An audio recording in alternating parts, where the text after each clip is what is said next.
Welcome home to St. Anne's. Please be seated. We want you to know that you're welcome to join us at 10 a.m. on Sundays. Please be sure to subscribe to receive our sermons. We can't wait to meet you. What do we do with that? So let's talk about what we do with that. And let's talk about what we do with our Old Testament too. And really, the message of today is this: be who you are. Be who you are. And that is the struggle that Jesus is in right now. And here's the deal. Has anyone else noticed besides me that our society pushes a lot of pressure on us to not be who we are? Just me. Okay, everyone else feels like you're totally okay being who you are. All right. Well, the reality is, society puts a lot of pressure on us to be who everybody else is, to conform, to be who we are supposed to be according to everyone else. But the reality is that is not who God creates us to be and who we truly are. And so there's constantly this battle warring within. And as Jesus says, if you're torn, it's hard to be true. So Jesus is in this kind of like, well, yeah, you say that I'm not supposed to be doing these things that God called me to do because it makes you feel uncomfortable. And the reality is, if we're true to who God calls us to be, we're going to make people uncomfortable. If you are true to who you are, there are people who are going to be uncomfortable with that. That's just the reality of it. And would you believe even Jesus' family sometimes feels that way? They're like, we're getting a lot of attention over here, Jesus, from what you're doing out there, and we could possibly be rejected by society, and that's a big deal. So if you could just maybe bring it down a notch, maybe not be quite so fabulous, that would be great. And Jesus obviously says, whoa, wait. Am I supposed to be doing what makes everybody else comfortable? Or am I supposed to be who God created me to be? And you and I have to figure that out. Day in and day out. We have to really, truly think about, are we willing to take the risk of being who we are, of being who God created us to be, even though it could be dangerous in society? Now, I'm just going to go ahead and call this for what it is. This is our Pride Month sermon. But the reality is we all struggle with this, right? We all struggle with who society calls the church to be, right? There's a lot of pressure about what Christians are supposed to be like. And there's a lot of pressure to be the church with all of the people in it. And all of us individually feel really pulled to be who we're supposed to be in society, to look the way that we're supposed to look, to have houses that look the way they're supposed to look, to have jobs that look the way that they're supposed to look. Everything is supposed to be a certain way. But have you ever noticed that all of that is never from within who you are? It's always an external force, an external voice that's saying, your church should look like this. You should look like this. You should behave like this. Your job should look like this. And when all those voices are really, really loud because we're trying to pay attention to them, and I'm just going to let you in on a little secret, you'll never make all of them happy. Because have you ever noticed that the voices don't always agree? Like, I'm just going to tell you, sorry, ladies, you're either too fat or too skinny. There ain't no right way. Men, you're either too masculine or you're not man enough. Like, the reality is, there are too many voices and you're not going to make the voices happy. But if you stop listening to the voices, the clattering, clanging noise of society around us, and you listen to the still, small voice inside you, the one that God gives you, in the quiet and in the stillness, you will hear who you are. And that is who you are created to be. And we see it in the Old Testament too. I love this story because here's how this story goes. Everybody else has a king, God. And everybody has a king. We don't have a king. All the other groups out there, they have kings. And their kings are really cool. And we want a king too. And God says, you don't need a king. You have me. I'm way better than any of your little human kings. And they're like, but God, they have a king. And he's really cool. And we want a king too. No, you don't need a king. You have God. I'm king enough. No, but like they have one. Have you seen their king?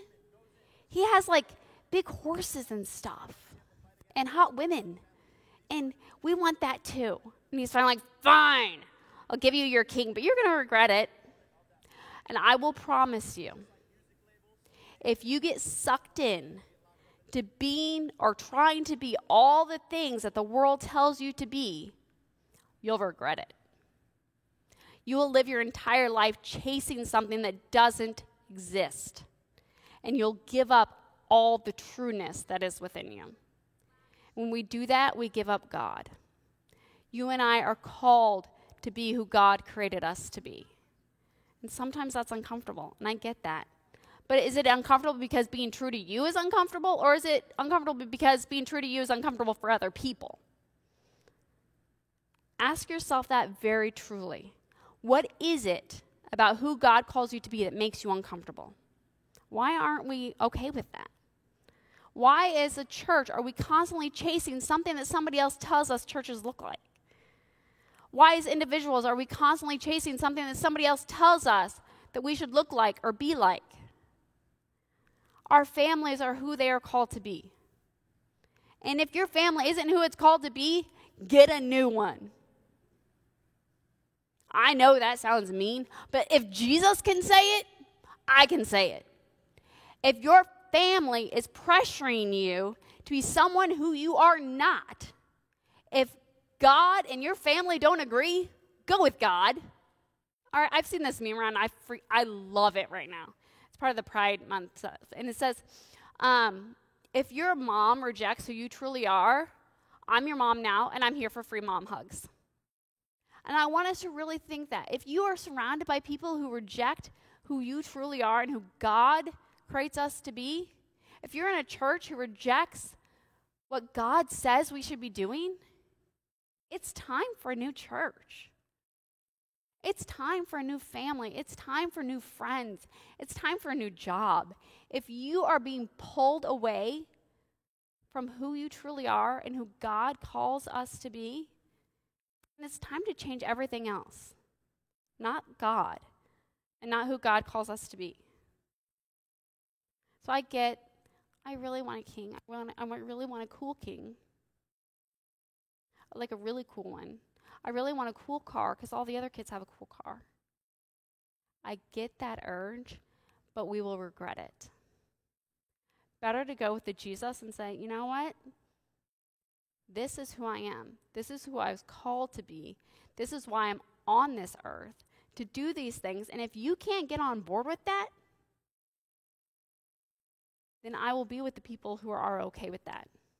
We need churches not because we need other people to be okay with us believing in God. We can believe in God completely alone.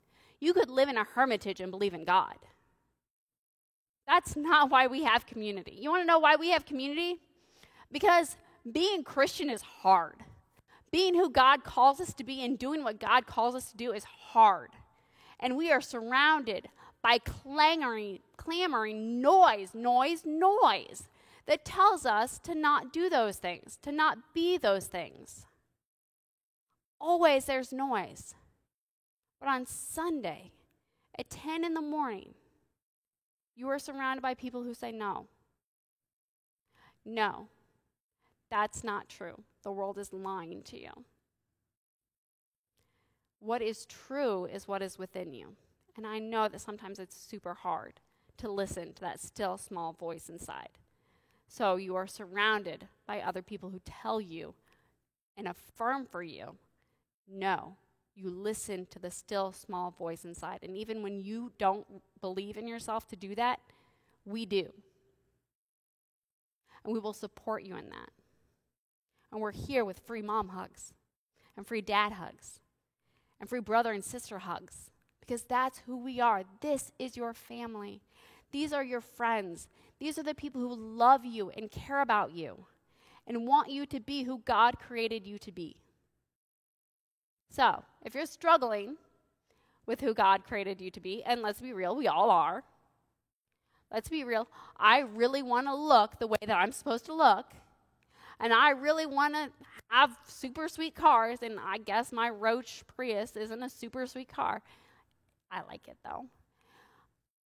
We all struggle with those loud voices, don't we? But today, I tell you, stop listening. Stop listening and listen to you.